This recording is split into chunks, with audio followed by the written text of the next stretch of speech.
Hey Hollywood Hills fans, and welcome to another show. It's a beautiful sunny Monday and things are starting to just gradually increase. The pace is definitely picking up on the tours and everyone's starting to get things going. You saw last week, it was the opening round of the GXCCs. The week before, we were obviously out there with the opening round of the EWXCs. Now with the EWXCs, it's a different situation with us. I think I've talked about this before, but we have gone on to Ignition TV. That was the ask of the sponsors, that was the ask of the tour, so that's what we've gone ahead and done. So that premiered on Saturday morning at 6:30. Now it's going through the full play out for a week on Ignition channel 189. But of course now with the premiere done, we can put it out onto YouTube as well. So that's going to be on today's show as well, as we get ourselves ready to really just hear back from you guys what you thought of the production, if you enjoyed it, and hopefully we'll be able to see you out at the rest of the 3 rounds of the EWXCs. With that in mind, you can see the poster and the adverts have already dropped from the EWXC guys. They were out at Mountain Medallas this weekend, so they were super busy, but they're getting themselves ready for round number 2 of the Michelin EWXCs. That's going to be at Madidaba Lodge. I'm trying my best to get my mouth around that one. It's a new venue for the tour, so we're very excited. That's going to be in 2 weeks' time. But for now, before we start talking about the rest of the events coming down the pipe on the month, this was what went down. This is what went down. Let me try that again. At Blue Groove for round number 1 of the Michelin EWXCs. Enjoy.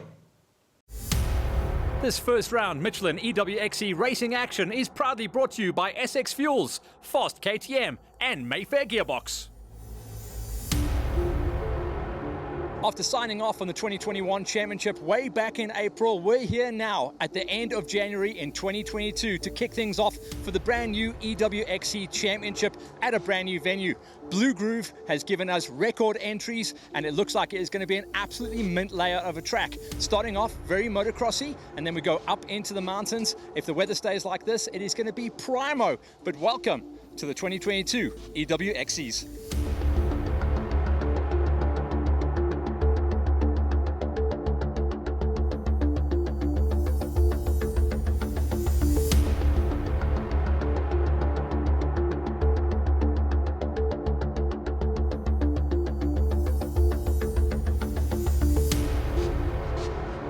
Andre, another season, EWXC looking strong once again and a brand new venue. Well done. Absolutely, yeah, we're thrilled. We've got amazing entries. We've got a new track. We used this one last year, but we've done some alterations. And yeah, the first kilometre straight up, second kilometre straight down. So the guys in for a real treat. Kirky, last year things ran close. What have you got for us this season? Well, it's the first round for the year, so hopefully we have a good ride, and it's on a new bike, which is going to be exciting. So just looking for a safe, good ride. That's really what we're looking for today. Big Ron, these classes are always full. Great to see a champ back trying to defend a title. Yeah, I think I'm happy to see the big entry. It's going to be a nice day. It looks quite wet. I think we're going to have a lot of fun. It's my first time back on the bike in a little while, but yeah, I'll give it my best shot. Heinrich, the EWXCs, you were one of the stars of last season. Same deal, same team, different bike this year though. Yeah, well, we're super excited. I love this event. EWXC is one of my favorite regional events. It's always a fun day out. On the 4-stroke this year, my team sorted me out with a bigger boy this year. Super excited, bike's very strong, feeling comfortable. Been doing some training on it and yeah, keen for the event. We're going to head to the start line now. Lots of riders moving and shaking within their categories, changing up the numbers. Check the starting orders as well. There's more and more masters every single year. It's great. It's lovely to see the old boys giving it horns. So it's good that the class is nice and full and it makes it competitive. So that's great. You had a good roof, but this is always the tester, the first flag drop of the year. Yeah, roof was a tough one. I had like 12 hours in the saddle on a day. It was crazy, but always good training. Definitely good training for me.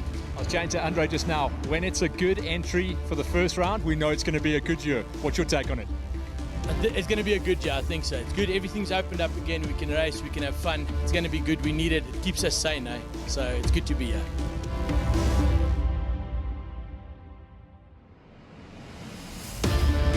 First race number 1 in the morning session with the high schools, the senior pros, the masters, the pro Bs and the pro elites going out there onto the course. An incredible layout of track giving us 11 kilometers to work with, starting out with a little bit of motocross and enduro cross, bar banging racing action where the spectators and the fans could get up close and personal with the very best in the business.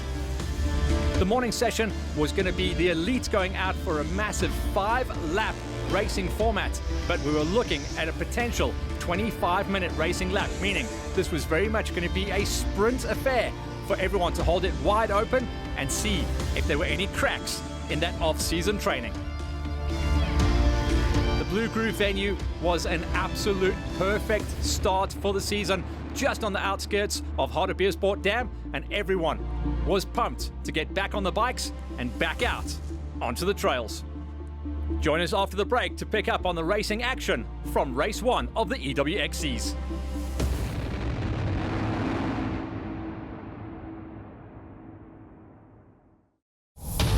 Welcome back to our Michelin EWXC race coverage from the opening round out at Blue Groove, just on the outskirts of Hartbeespoort Dam. The morning session was all about race number 1, with the Pro Bs, Pro Elites, Masters, Senior Pros and High Schoolers going out there. But before we get into the racing action, we caught up with the big guy, Andre. Take us through the layout of the track. Obviously, it's looking very motocrossy at the bottom, and then we go up the roof of Africa. Yeah, absolutely. So there's 1 or 2 jumps, a little few culverts that the guys have got to go on. The spectators are going to love that. And then it's straight into the rocks. There's a couple of breathing space on the other side of the mountain, and then a couple of rocks towards the end. There's a motocross track that side as well, and then they will come through the finish. Looks like you got a lot of new guys partnering up with the EWXC Tour for the season as well. Absolutely thrilled to have SX Fuels on board. Obviously Michelin, Fast KTM are here. And yeah, Mayfair Gearbox always supporting us. So yeah, happy days.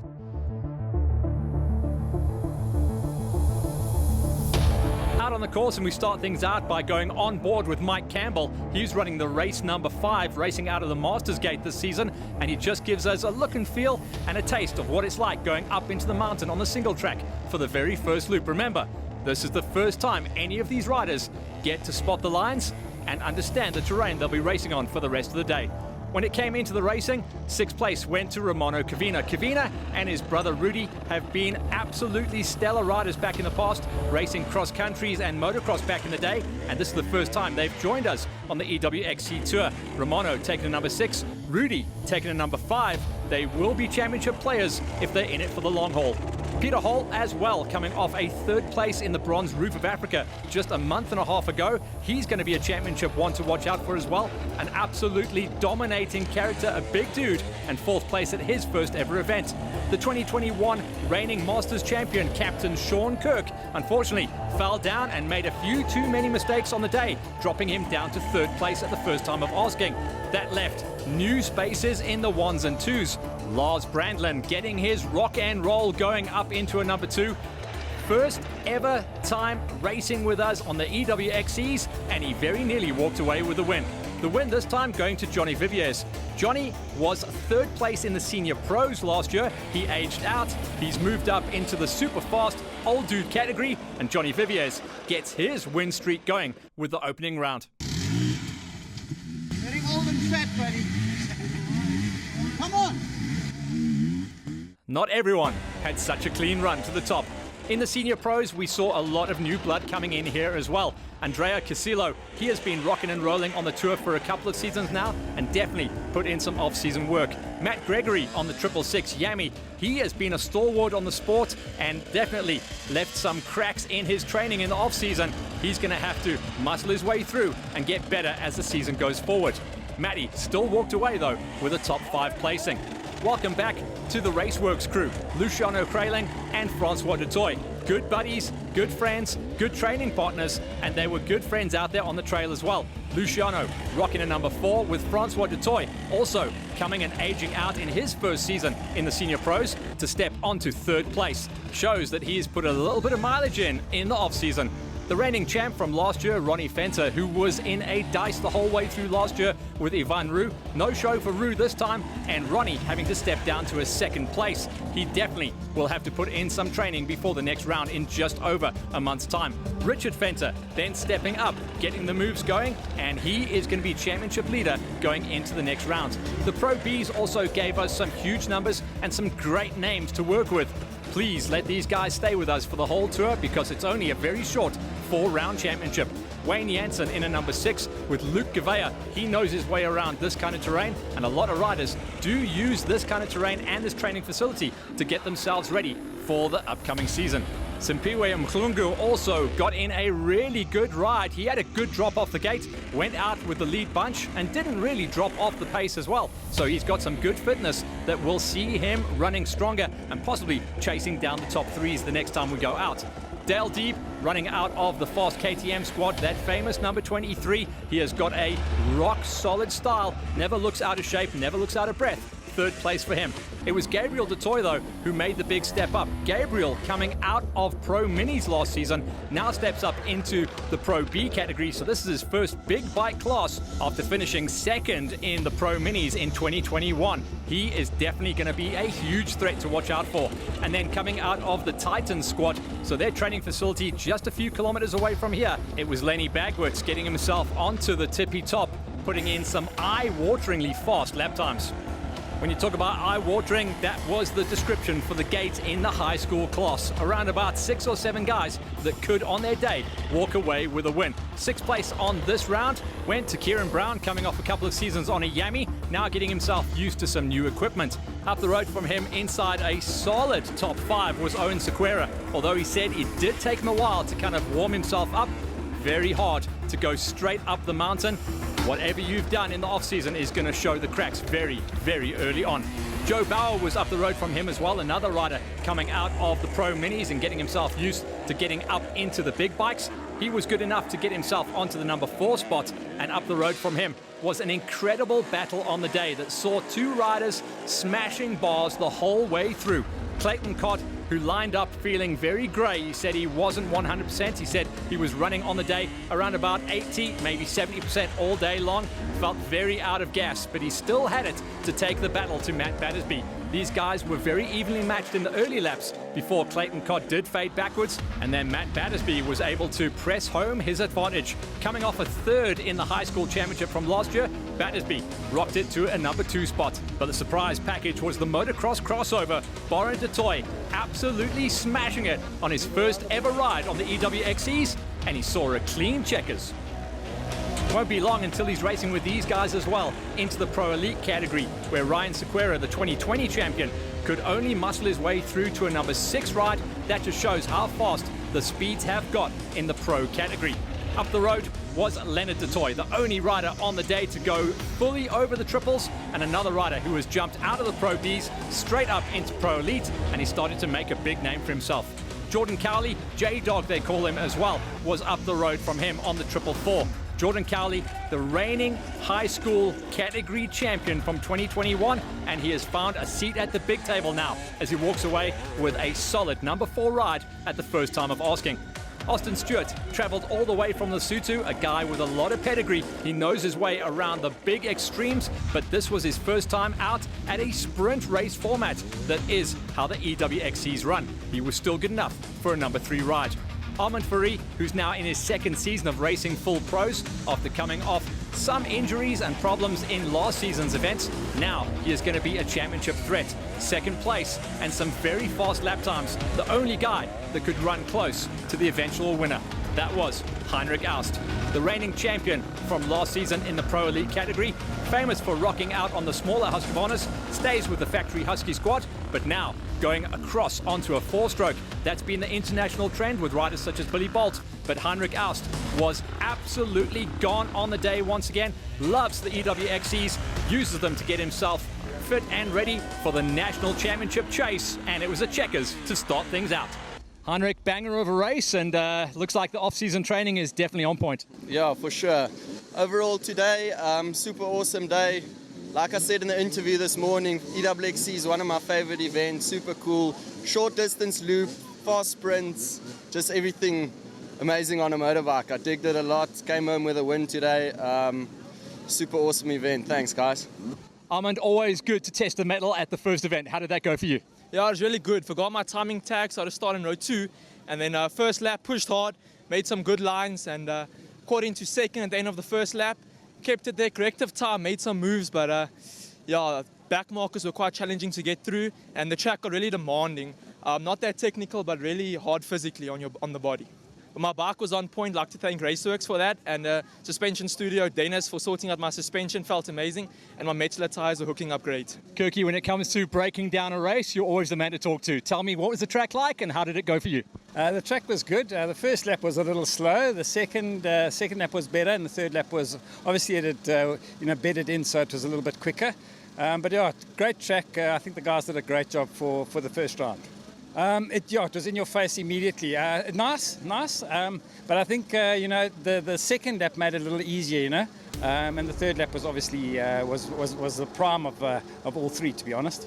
Checking things out, how it broke down in the categories. Just to look at some confirmations then, it was Heinrich Aust at the top with Fareed Stewart, and the big surprise of the day, the reigning high schooler J-Dog getting it up into a rock-solid number 4. Into the high school class, Boren Dutoy was the big surprise of the day, but watch out for the battle to unfold between Battersby, Cod, Bauer and Sequeira. Those guys are championship players and the season is short. For the Pro Bs, Bagwoods gets himself on top with Gabriel Dutoy, Deeb and Mklongo. They're going to be doing the chase down, but Bagwoods has the early advantage. In the senior pros, Richard Fenter puts one over on Ronnie Fenter, the reigning champ, with Francois Dutoy and Hreiling. New blood coming in. The seniors is going to be a scary one this year. The Masters category has Johnny Viviers making the jump up from the seniors to the Masters. He's the new man on top, beating out Brandlin Kirk, but Kirk's the champ, and he's going to come good later on. Track was a good run. The track held up nicely, but it's going to break apart for the afternoon, isn't it? Yeah, for sure. These guys that's going onto the loop now are definitely going to get the heat of the day. The track's rough now. It's a lot rougher than when we went on. But I'm sure every one of them are going to have fun. Pros are done. Line up for race 2 and 3. Join us after the break.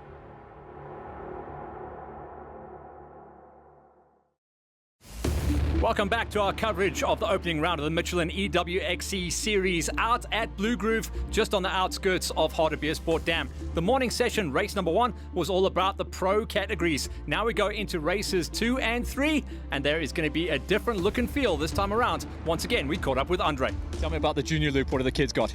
Yeah, the kids have got a nice little small, it's about a 2-kilometer loop with a couple of log crossings, a little bit of mud here and there and some tricky bits, but for the whole, very, very easy junior loop. Lukey, first race of the season. Are you ready for it? Yeah, I am ready. I'm super excited and I'm ready to rock and roll. I've been doing a lot of training. I've been doing body conditioning. I've been training on my bike quite a lot. These first 4 rounds of the EWXCs, how important are they to get you set up for the full season? I think they're pretty important. It's a very good loops. They're like nice, tech, fast. And yeah, I think it'll be good. For the afternoon race, the track is now being opened up by the pro categories, leaving things nice and choppy for the Silver A's, Silver B's, Pro Minis, Clubs and the Ladies A's to go out on the big loop, and then a shorter loop to bring our future superstars into the mix, and that is the 65 and 85 juniors. On the day, the opening round of the EWXCs gave us just under 210 riders going out there, showing us that 2022 is going to be an absolute banger. If the first one has big numbers, the rest of the season tends to follow suit. The EWXCs is a short championship running very locally in the Gauteng region, covering 4 rounds of the championship, all squeezed inside of the first 4 racing months of the year.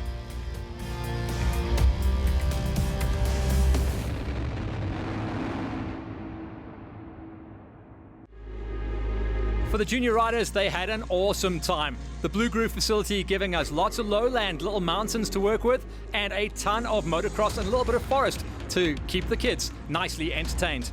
Johan Smith walked away with a number 6 ride, with the Kawasaki of Gabriel Borley up into a number 5. Cam Turner was just up the road on the T28 running some eye-wateringly fast lap times, with Cooper Perry and Alonso Foster in the 2 spot, but it was Danny Klitzner running the J114, getting looked after by Dueno and taking him all the way to the top. In the junior 85s, lots of new riders coming in here as well, so great to see that new blood. Daniel Dunseth got it up into a number 6 with Devon Brewer in a number 5. Latabo Kogomo, who has been racing on the EWXCs for a couple of seasons now, got it up into a number 4, so he is getting better with more seat time. Jackson Perry was up into a number 3 ride with Caden Schroeder to a number 1, and Troy Reinecker was the kid to beat on the 85s.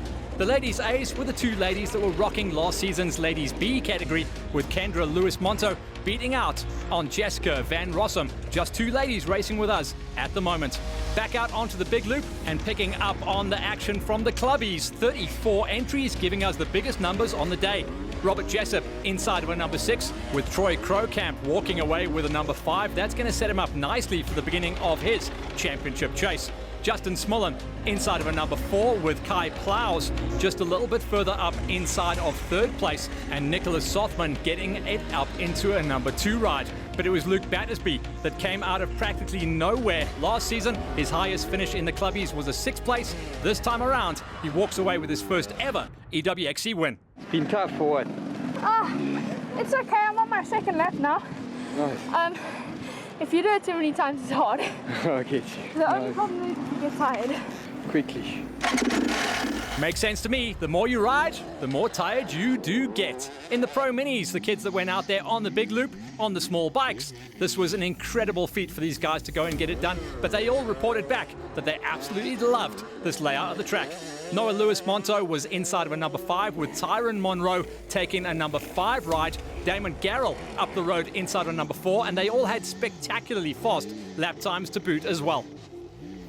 Robin Flores came all the way from the low felt and rocked the top yammy as well to get himself up into a 3rd place ride. Loved this kind of terrain, but it was a bit too sprinty for the kid that likes things a little bit tougher and even more in your face. Miguel Cavina. This kid is on his way to a high school category next year, but right now he wants to walk away in 2022 as the Pro Mini champion. 2nd place for Big Mig on the day. David Clark knows what he's doing. This terrain absolutely custom made for him. One of the Titans riders as well, so he does a lot of riding in this kind of area to get his blade sharp, and it did show. He is the kid to beat on the Pro Minis.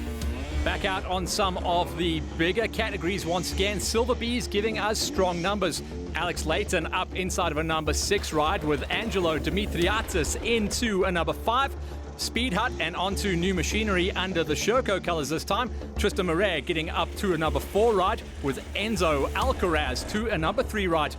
A rider who we've been watching for a couple of years now racing on the EWXC Tour, Chris Swart, now gets the support of the Bikers Warehouse squad, and that little boost in confidence also saw him arrive at his highest ever finish, getting a number 2 ride going. But it was Donnie Rass on the J313 that absolutely dominated in the Bs. He is gone in the early part of this championship. The Silver A's were busy, especially on lap number 1, when they all tried to find the first bit of track and the hotline up the mountain. 6th place went to Dean Pretorius, with John Mark Cilliers rocking it up to a number 5 ride. Justin Robert had his best ever start to a season and his best ever and highest EWXC ride. 4th place puts him in a strong position to attack the rest of the championship. He had his good buddy and teammate JJ Oosthuizen both riding out of Roberco colours. JJ walking away with a 3rd place after coming off 8th in the 2021 championship. A little bit further up the road, Craig Lovell climbing the ladder quickly as well. He finished 6th place in last year's championship, and he walked away with 2nd this time around. He is another rider to watch on the absolute bounce. Alec Van Kirk, though, was our champion coming out of the gate, absolutely loving life at the EWXC's. New blood and a new man coming on top. This guy stalled his Yami 125 off the gate, charged through the entire pack, and walked away with his first ever win. Watch out for this dude. Confirmation of the results then coming out of races 2 and 3 on the big loop. Vanny Kirk got it over Lovell and Oosthuizen. Watch out for the Robert and Cilliers battle to unfold. For the Bees, it was all about Donnie Rass, but Chris Swart is growing in leaps and bounds to stay ahead of Alcaraz and Murray. On the Pro Minis, these little dudes on the big track. Clarkey, the fastest ahead of Cavina and Flores, but that is going to be a battle that will rage. In the clubbies, Luke Battersby stands on the top step for the first time in his EWXC career, beating out on Sothman and Plows. And the ladies' A's, it's a 2-horse race with Lewis-Monto versus Van Rossum. The Junior 85s on the little track, it was Troy Reinicke who hammered the nail, beating out on Schroeder and Perry. And the 65s, it was Klitzner beating out Foster and Perry.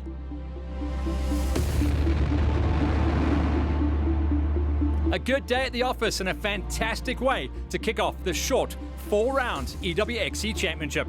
Smiles all around. Andre, wrapping up what has been an incredible day. Looks like weather-wise, we just about got away with it. We are so lucky, and there's a couple of spots of rain coming down, but I think we just made it. Tell me about the feedback from the riders, how the track held up and how everyone's feeling. Yes, everyone's loved it so far. We've had great reviews. The track was spot on. There's a lot of tech, a bit of breathing space in between, so all compliments our side. Happy days. Yeah, I was talking to your course director, super pumped on the feedback. Everyone said, small track? No, it didn't matter. It was an awesome track. Absolutely. We had a little bit of land to work with. Normally we got a lot more, but Igor pulled it out the bag, made it happen, and it has been fantastic. We get ourselves ready now, only 1 month away to round number 2. Correct. The next round EWXC will be at the end of Feb. Venue still to be confirmed, but that will be released in the next few days.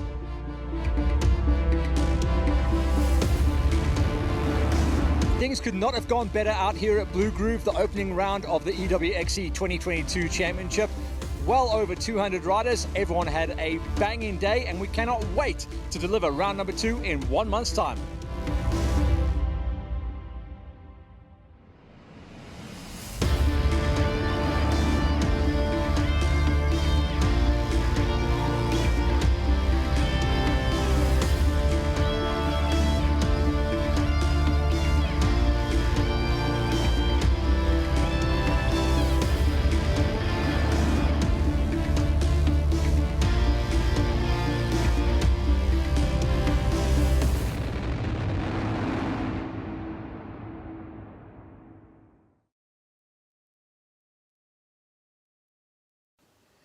So that kicked off the racing tour, and that actually was officially the start of the season. That was the last racing weekend of January, and now we start to build nicely. February is picking up the pace quite nicely. As we said, last week it was the GXCCs. Now this week coming, it's going to be the opening round of the Farm Jams. Now we are beyond pumped about this because we've been working with the Farm Jam Tour, the Van der Westhuizens, and all of their crew up there for something like 5 seasons now. And this is going to be spectacular. Last year, they opened up what was now and will always be known as the Hare Scramble Farm Jams.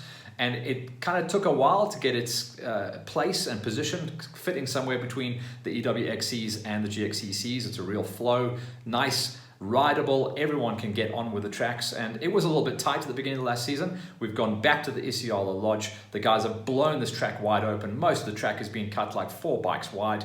It's going to be absolutely mint. They've been putting in something like 6 weeks of prep on this event, and it is going to be an absolutely spectacular event. From what I'm hearing from Leon, he's telling me that we are going to be edging the 400 rider marker again. So get those entries in, go on to their online system. You can see they're actually using their own tags now as well. So they've got a really cool setup up at Farm Jam, and we are so excited to get up there and film. We're going to have a 3-man crew. Myself and the LiveX lads will go up there. We'll do a recce on the Friday. We'll go and check out the track, all the sweet spots, and we'll make sure we get as many of you guys famous as humanly possible. But go online, www.farmjam.co.za, and get those entries in. Then when we come back, we'll go through a full 1-week production process. We'll get that thing pumped out onto the following week's Hollywood Hills. And by that stage, we'll have already been out there, and we should have filmed the next round of the EWXCs. So it's been a bit of a nail-biting February, but it does look like things are picking up. Looks like things are moving forward quite nicely. And from us here at Hollywood Hills and LiveX, it's been a nice kind of ignition of the year. Excuse the pun. Our first show obviously went out ignition, and we'll just keep those things pumping. So Farm Jam will be a full production going out on Hollywood Hills as always, and it will go out onto the Vans Racing and their Farm Jam YouTube channel as well. And then we'll follow that up the following week with the next round of the EWXCs. We hope you enjoy what we are doing for you guys this season. It's been a bit of a game changer. We'll be speaking to a couple of teams. I think the season caught a lot of guys out. It's been super duper busy, very, very early on, but you'll start seeing more and more guys drop some bombs and probably pick up the phone and get us down there to get a couple more launches going. But for now, hope you guys enjoyed the first round and the first coverage that we put together for the EWXCs. It's going to be pumping from now on for the next 3 weeks. It's going to be a wild ride. Stay with us, and we'll be out there on the line with you guys as always. Cheers.